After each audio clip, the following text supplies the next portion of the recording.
आज पवित्र रामनवमी मर्यादा पुरुष श्रीरामଙ୍କ जन्मतिथि।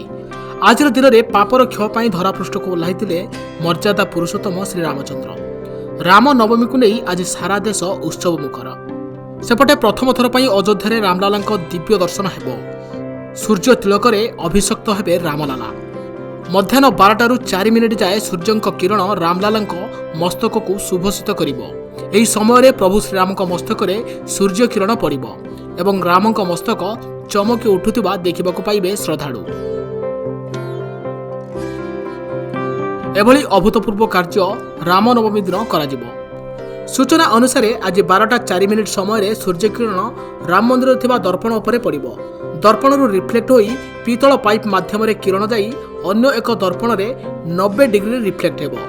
एही समय सूर्य किरण 3टी लेंस उपरे पड़िबो एवं गर्भगृह रे लागिथिबा दर्पण रे पड़िबा परे प्रभु श्री राम मस्तक रे 75 मिलीमीटर गोलाकार सूर्य तिलक करिबो।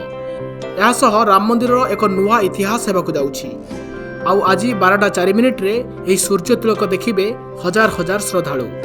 Bureau report news room. Wanna be an IAS officer? Join PST Gurukul, the best boarding school.